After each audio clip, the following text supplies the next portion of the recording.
Buenas tardes a todos.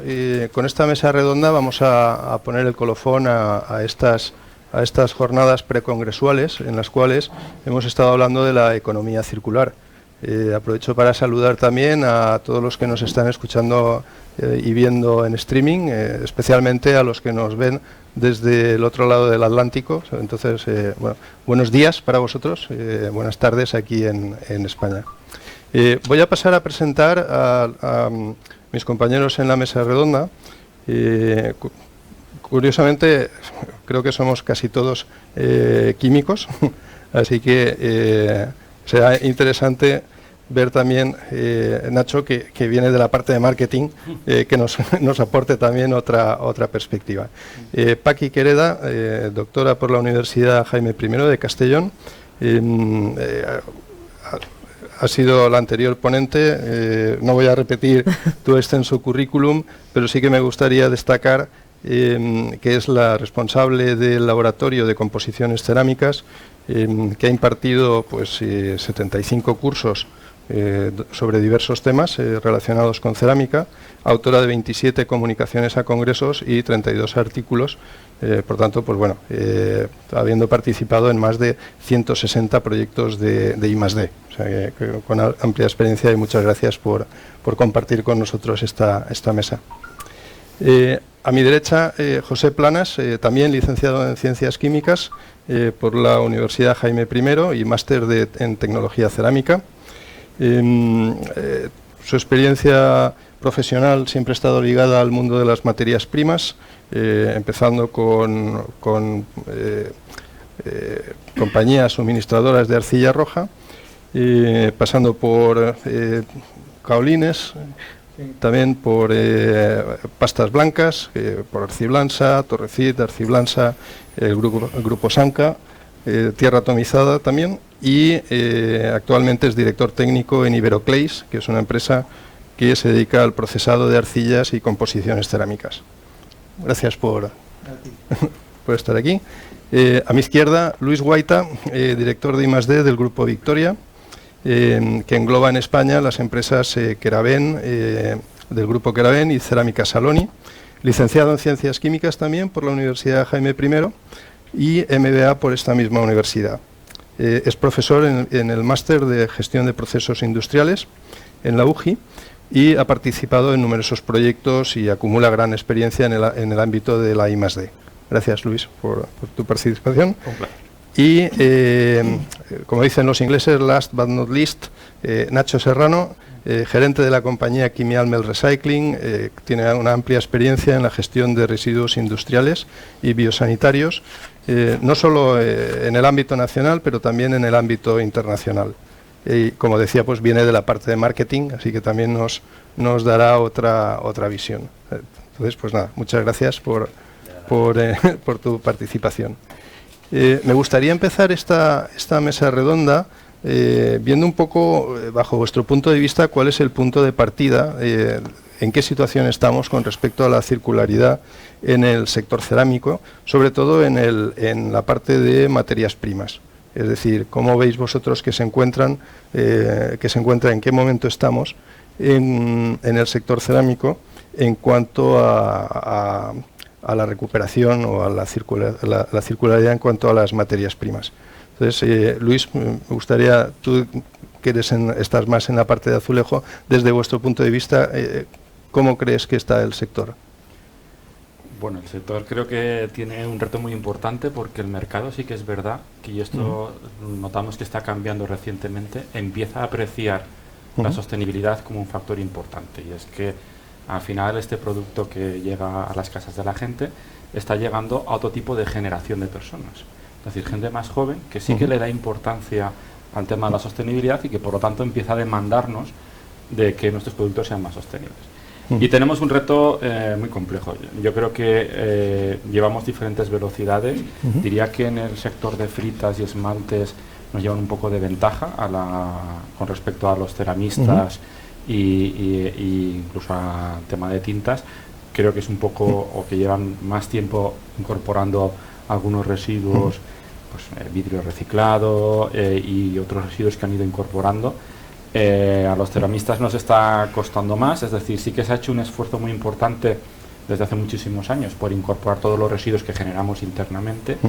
Había alguno que se nos iba quedando fuera y que ya los vamos incorporando, y yo diría que ahora mismo los residuos de proceso pues es muy habitual que se reincorporen todos, absolutamente todos, y eso contando la reutilización del agua y contando la reutilización de materias primas, ya se puede decir que nuestros productos llevan un elevado porcentaje de material recuperado, pero tenemos la asignatura pendiente de incorporar residuos de otras industrias, ¿no? Creo que hay algo de cabida, pero no es sencillo, porque luego podemos comentar, porque todos los procesos se complican, ¿no? Entonces, bueno, yo destacar que es una asignatura pendiente, que vamos a diferentes velocidades y que en el futuro sí que vamos a ver cosas. Bueno, muchas gracias. ¿Cómo lo veis vosotros desde materias primas? Pues nosotros, yo lo veo, pues, como lo está diciendo Luis, es una realidad, ¿no? Inicialmente costaba un poco la introducción de alguna serie de materias de reciclado en las composiciones de pasta blanca o de pasta roja.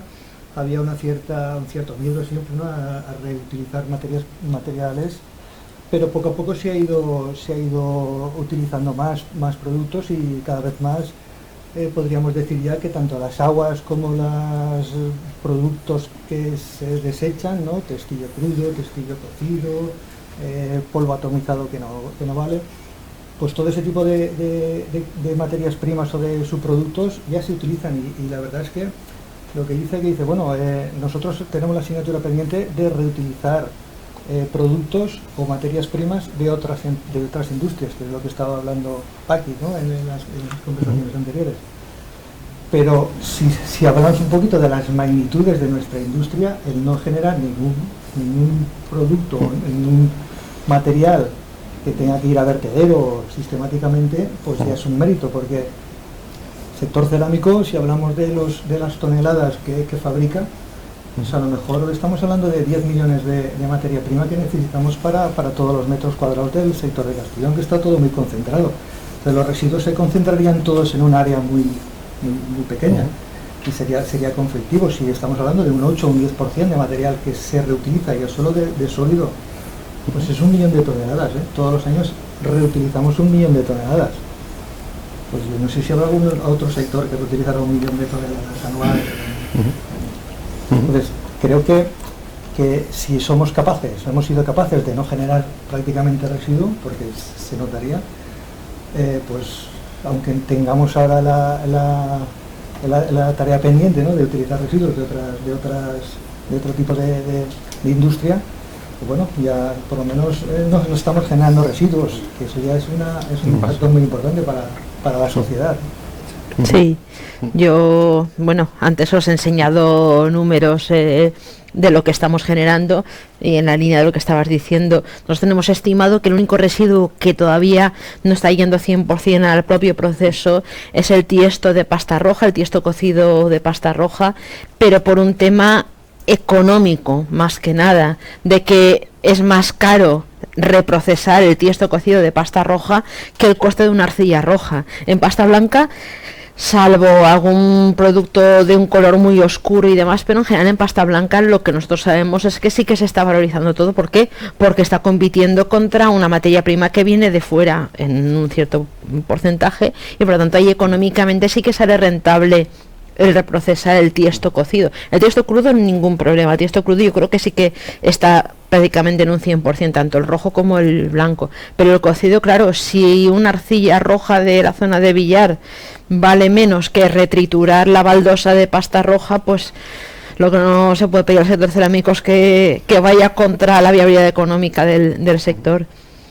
Entonces, sí, yo he dicho antes que como resumen, que el proceso cerámico es que ya es prácticamente circular, es que estamos generando lo que tú has dicho, poquísimo residuo, se está reduciendo, llevamos años intentando reducir el consumo energético, que también tiene que ver en lo que es un cambio de economía circular.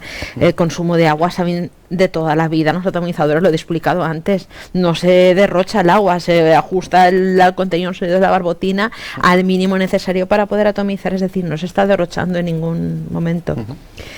Pero sí, yo creo que la salida para ir a más circularidad está en asumir residuos de otros procesos, pero luego está pues el tema de la disponibilidad, de homogeneidad, de todo lo demás, que bueno, luego lo vamos hablando. Muy bien, gracias. Así es, sí, tal como lo ha planteado José y Paqui muy bien antes en su ponencia anterior. Yo creo que el sector cerámico ya la realidad es que está reintroduciendo en todos sus procesos prácticamente todos sus residuos. La certificación residuo cero ya es una realidad, de hecho ya hay compañías que la tienen ya la tienen certificada desde hace un tiempo, y obviamente yo creo que, como bien también ha dicho Luis, pues estamos en un punto donde ya el siguiente paso es introducir otros subproductos procedentes de otros sectores ya para dar una complementación a esa circularidad, como muy bien dice Paqui. Yo creo que ya es ese punto, porque el grado de optimización en materia de residuos es total en el sector cerámico, la verdad, que llevan muchísimos años trabajando y es una realidad a todos los niveles, en el sólido, en el líquido y prácticamente todos los residuos que generan. Y se pueden comprobar, obviamente, a través de esa certificación. Estoy de acuerdo. A mí me gustaría ahondar en lo que ha dicho Paqui y Nacho, porque al final para conseguir una mayor circularidad tenemos que darle sentido económico y sentido sostenible a las cosas. Es decir, no podemos estar reciclando un material que tenga un menor valor que la materia prima. Lo que hay que hacer es a ese producto de bajo valor darle otro uso, y en ITC se han hecho algún proyecto bastante chulo con baldosas de pasta roja para generar algún tipo de producto que se puede utilizar en las calles y tal. Al final es darle sentido por otro lado antes que hacer cosas que no tienen sentido. No podemos traernos residuos desde Asturias hasta aquí solo por ser sostenibles, porque el transporte nos va a penalizar en un análisis de ciclo de vida. Entonces yo creo que hay que dar un poco de sentido, tenemos que avanzar pero con sentido. Sí, pero mira, justamente en ese ejemplo, que no lo he comentado, eso, la cera de Benicassim del pavimento drenante hecho con baldosas de bajo valor comercial, mis compañeros del área de arquitectura, que son los que han hecho ese proyecto, me han dicho que es que no queda, que no hay baldosas de bajo valor comercial para hacer más pavimento drenante. Entonces, ahora estamos en otros proyectos precisamente para generar un pavimento drenante hecho ex profeso. ¿Por qué? Porque no hay suficiente del otro. O sea, que eso... Eso me han dicho. No. Sí. Por lo que veo, comentáis que la mayoría de residuos se reciclan en la misma planta, es decir, que las plantas tienen un objetivo de residuo cero y que digamos, se emita lo menos posible, se reutilice todo dentro de la planta. ¿Cómo veis la posibilidad de que otras plantas valoren más ese residuo que la propia? Es decir, por ejemplo, que hayan unos residuos fundentes y tú dices, bueno, yo tengo una planta que me produce un residuo que es fundente, que lo estoy reutilizando, pero es que a lo mejor mi vecino está comprando un fundente que es más caro y yo le podría vender ese residuo con más valor de lo que yo lo utilizo. ¿Pensáis que ese comercio por desgracia en España no es tan fácil, principalmente porque cuando le damos al residuo la catalogación de residuo entramos en una burocracia que, dentro de que este país ya en sí las competencias en materia de residuos están directamente cedidas a las comunidades autónomas, y cada comunidad autónoma tiene una legislación aparte de la estatal, implicaría tener una autorización por parte del centro productor, ya me da igual que sea una empresa cerámica o esmaltera o fritera, a la hora de comercializar ese residuo. ¿En categoría de qué? De residuo, de subproducto. Entonces es algo bastante más complejo. Sí que es verdad, de lo que estamos hablando es que normalmente esos residuos en la actualidad se están gestionando como realmente de base se deben de gestionar, que es internamente en sus propios procesos, todos los centros productivos, sean ceramistas o friteros. De ahí dar un paso más allá, ojalá, si al final, yo creo que el futuro para complementar esa circularidad tiene que ir de la mano de la administración. Si realmente es un proyecto claro o realmente va de la mano cualquier sector, y más en este caso un sector tan innovador como la cerámica, de la mano del administrador, de la administración, se podrán conseguir cosas. Sin ir de la mano de la administración, solo realmente los tiempos para conseguir autorizaciones es horroroso. Y usted podrá comentar lo que puede implicar solicitar para un centro productivo una licencia ambiental integrada, que estamos hablando de un periodo de la Comunidad Autónoma Valenciana mínimo de 5 años. O sea, plantearnos estrategias empresariales a 5 años vistas es una quimera hoy en día, no tiene ningún sentido. Es complicado, en ese aspecto es complicado. Hay un concepto muy bonito que es el de la simbiosis industrial, que consiste en esto, en que unas empresas aprovechemos los recursos que no le funcionan a otros. Y por lo que yo veo un poco por Europa y tal, al final esto funciona bien cuando se genera un polígono industrial en el que la administración ayuda a que se sitúen empresas al lado que realmente puedan colaborar de esta forma. Es decir, si nosotros estamos en un polígono en el que todos somos ceramistas, pues todos tenemos los mismos intereses y todos generamos los mismos residuos. Si no conseguimos esa situación, porque es lo que decía antes, no tiene mucho sentido de que los residuos viajen por toda Europa. Entonces yo creo que sí que falta un poco un papel ahí de alguien que haga un poco de árbitro y favorezca situaciones. Sí que a lo mejor tienen sentido reaprovechar calores, algún tipo de estas cosas, pero materias primas es más complicado. De todas formas, visto desde aquí, Nules tiene un polígono industrial, Alcora tiene otro. Visto desde Bruselas o desde Beijing, el polígono industrial somos nosotros. Es un 35 kilómetros cuadrado de 35 kilómetros de polígono industrial, ¿no? Porque al final somos empresas que nos dedicamos a las mismas actividades. Hombre, aquí sí que hay realmente hay empresas que tienen el atomizador es una máquina, ¿no?, que aparte de atomizar y hacer tierra para producir arcilla, para producir azulejos, pues es el mayor reciclador del sector cerámico de Castellón, que recicla aguas, porque todas las composiciones tienen un 30 y tantos % de agua, y claro, ese agua hay que sacarla de algún sitio, y ese agua en principio no se debería eliminar ninguna agua de ningún proceso productivo, porque todas las aguas de todos los procesos productivos del sector cerámico pueden ser útiles para atomizar. Y de hecho los atomizadores, realmente hay muchas empresas que no tienen atomizador propio, que no pueden utilizar los residuos, el testillo crudo, el testillo cocido, porque no tienen capacidad. Entonces lo llevan a los atomizadores para que ellos hagan todo ese reciclaje. Un atomizador en sí mismo es una planta que produce polvo atomizado, pero que también es el gran reciclador de todo este sector cerámico, y todo lo que no hay de residuo es porque el atomizador lo convierte en producto bueno. Entonces, pues bueno, eso realmente es una simbiosis, tal y como tú decías. Hay empresas que no tienen capacidad para reciclar y el atomizador es el que... Y en ocasiones, pues bueno, hay empresas a lo mejor que tienen su propio atomizador, pero por tipología de productos pues no tienen capacidad, pues por ejemplo, para reciclar un atomizado coloreado, porque el atomizado negro, pues si lo vas a tirar sobre tu producto, te lo hace todo negro, pero a lo mejor si lo utilizas en pasta roja, si lo utilizas en un revestimiento blanco, pues ese atomizador negro te da esta bondad, porque el producto no gresifica y eso está bueno a nivel. Entonces, pues bueno, siempre existen, en algunas ocasiones, alguna tipología de productos que no pueden ser útiles en algún proceso, en alguna empresa, pero otra sí que lo puede gastar, incluso puede ser beneficioso. Y ahí es donde hay que trabajar. Yo cuando hablamos de residuos siempre parece que sea algo tóxico, algo complejo. En ocasiones, un material, un testillo cocido, a lo mejor no se te debería tratar como un residuo. Mentalmente es un producto, ¿no? Y yo tengo un producto que es así, que tiene estas características, o un testillo crudo, y dices, bueno, esto es un residuo, pero es una composición que tiene arcillas, que tiene aditivos, tiene de todo. Entonces no es conflictivo a nivel no es más conflictivo que puede ser una arcilla, puede ser un carbonato de bario, puede ser otro tipo de productos que también tienen su etiqueta, ¿no? Entonces tratarlos como residuos, pues en cierta manera también es menospreciarlos cuando no debería ser.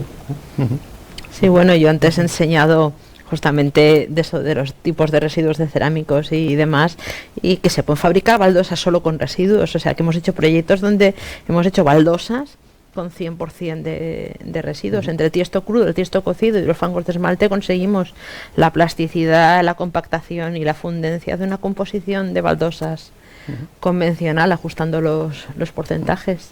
Entonces, sí, evidentemente eso es posible. O sea, que sí, que lo que tú dices, que no es un residuo, que es una materia prima secundaria que decimos, ahora. Y muchas veces piensas cuánto residuo tienes para poder saber que se gasta como una materia prima más. Sí, nosotros hemos hecho un número de que aproximadamente residuo es un 5% del consumo de materias primas, pero que de ese 5, más de un 3 se está volviendo a introducir, o sea, prácticamente todo se está volviendo a introducir. Yo decía que únicamente el tiesto rojo, pues hay un porcentaje que no se está introduciendo, por lo que acabo de decir antes, por el tema del procesado, pero que es muy poquita cantidad ya. Y ahora que comentas el tema de la compactación y demás, lo de la plasticidad, ¿son todas las propiedades circulares? Es decir, cuando hay alguna degradación en las propiedades, pues no sé, pues una materia prima fundente que una vez la has utilizado deja de ser fundente, o un color, un pigmento que una vez ha sido utilizado, si lo vuelves a utilizar no se desarrolla en la misma medida. Sí. ¿Existe esa degradación o dentro de... piensas que se puede recuperar? Porque comentas que se puede hacer una baldosa 100% reciclada. Sí. A ver, el tiesto cocido, aunque es una baldosa ya cocida, sí que es verdad que no es tan fundente como el tiesto crudo. Podríamos pensar, al fin y al cabo es lo mismo, ¿no? Pero por eso de estar cocido y de tener un tamaño de partícula que nunca vamos a ser tan fino como el de la arcilla, pues hace la composición más refractaria en el tiesto cocido. Hay que complementarla con los lodos de esmalte y con el tiesto crudo para que no se nos vaya la fundencia mucho. Pero en cuanto a qué nos falta a nivel de residuos, la plasticidad para mí...